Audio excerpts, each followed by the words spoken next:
welcome, Mad Money. Welcome to Cramerica. Friends, I'm just trying to make a little money. My job is not just to entertain, but to put it in context, do some teaching here. So call me 1-800-743-CNBC, tweet me at Jim Cramer. The fourth year of the bull market begins just as the third ends, with skepticism, with disbelief, and contempt for the bulls. Of course, that's been the hallmark of the entire run, hasn't it? The conventional wisdom says that the true believers are either frauds or mountebanks or morons. People who embarrass themselves every time they do some buying into the dips. Never mind that buying the dips has made investors a lot of money over this run, and so many others in the last 45 years. Now, if you bought my new book, How to Make Money in Any Market, you know that I think contempt is a two-way street. And the real losers in this market are the skeptics who keep missing these phenomenal moves. By the way, that includes today, where the Dow gained 238 points, the S&P advanced 0.533%, NASDAQ climbed 0.52%. Why is that? Why does it mean that you missed something? Because, look, this morning, the market at around 6 a.m., it seemed like it was going to be down 1% from the get-go because of worries about bad loans at banks. But by the time we opened, we heard from a series of banks that were doing fine. And we got a spectacular quarter from American Express. That fueled still one more rally as the anticipated decline predicated on bad bank loans didn't surface. Why do the bears keep being betrayed by the market? I think it's because the pessimists and their buddies in the media tend to lose track of what they're investing in. Not the S&P 500, the index itself, but the companies in it. If you only put your money in index funds, it's hard to see. But once you get your hands dirty with individual stocks, you find that those companies are simply doing way too well to justify such a high level of negativity as you hear about and read about in making money. Which brings me to the game plan for the next week. Chock full of earnings reports that I believe will be much better than expected. On Monday, we hear from Cleveland Cliffs, and we need this steelmaker to tell us if the real economy is still holding up. This may be one that is a little too weak. Remember, there are three economies: the data center economy, the speculative economy, where I see lots of insider selling coming, and the real economy, which is heavily dependent on the Fed cutting rates. Let's see what Cliffs has to say. After the close, speak of the devil, we get results from Zions Bancorp, the regional bank that confirmed J.P. Morgan CEO Jamie Dimon's cockroach theory of bad loans made last week. There's never just one. I want to know how Zions got defrauded bad, but not related to the broader economy. Good. And if we need to find out if they're seeing more weakness, widespread weakness, and they could, I've never really felt they were that good a bank.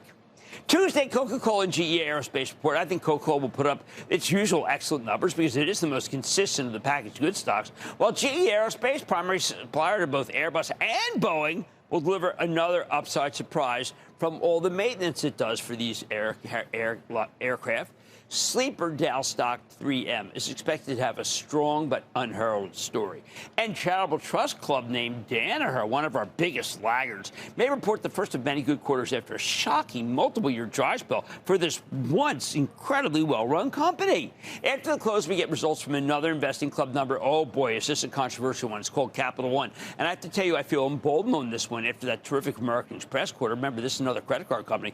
Could be a good one. The first quarter that should take into account the acquisition of Discover. Boy, do I want to be on that call. Wednesday, we've got two data center stories. Vertiv, which cools the red-hot data centers, and GE Vernova, which makes the turbines that power so many of them, gas turbines, I should add. I believe Vertiv will once again deliver an excellent number. Someone put out a sell this week on GE Vernova, and I thought that was absurd. But then again, I wouldn't have bought this one for the trust if I didn't believe it was capable not of a quarter or a year run, but a multi-year move. Wednesday night, Tesla reports, and there's so much that Elon Musk has to say about self-driving and robots that I barely care about car sales. Let's hope Wall Street feels the same. Musk knows the drill. He will dazzle the faithful and explain why the biggest run of any major stock is justified on top of what's already happened. IBM reports too. I expect them to explain why the bears who don't think that the growth rate is up to stuff last quarter will have to eat crow. Hey, by the way, CEO Arvind Krishna has the best quantum computing campaign on earth. It puts all the speculative operators to shame. And unlike something, say, like IONQ, where insiders dumped 6.6 million shares, take advantage of a colossal run based on retail buying, with IBM, you really don't have to worry about a wave of insiders ringing the register. That doesn't happen. Thursday, we find out if the awesome gold rally still has legs when Freeport McMoran reports. This company has the world's largest gold mine with the world's largest set of gold mine problems, including recent horrendous flooding in Indonesia.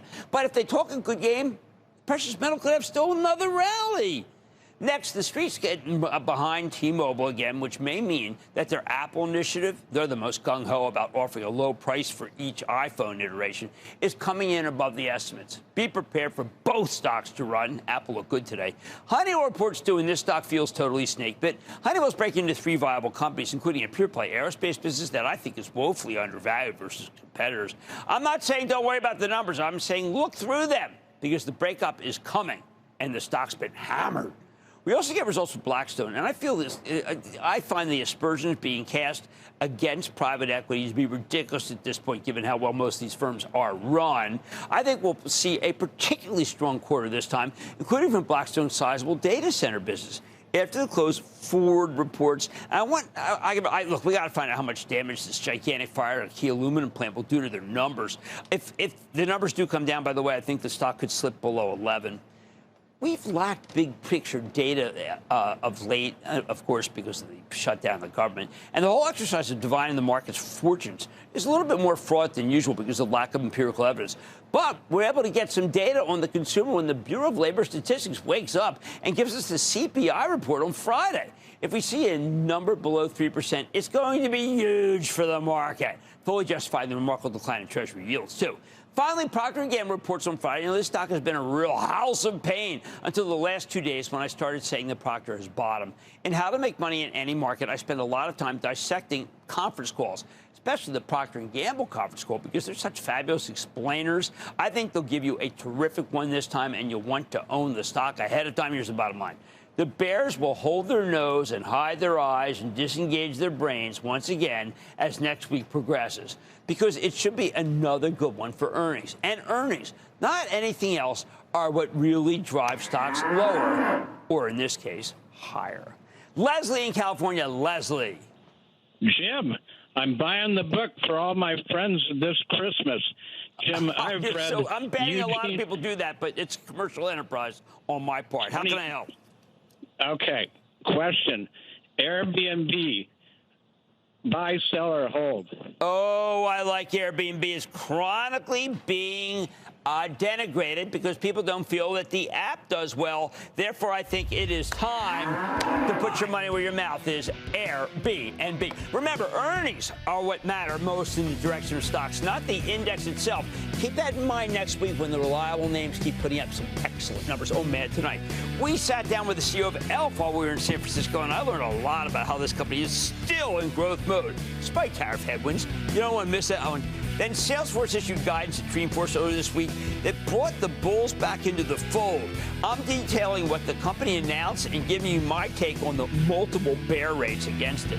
And PG&E has rebounded from its lows, so could the move be sustained? Don't miss my exclusive with the company's top brass. We'll also talk data centers. So stay with Cramer.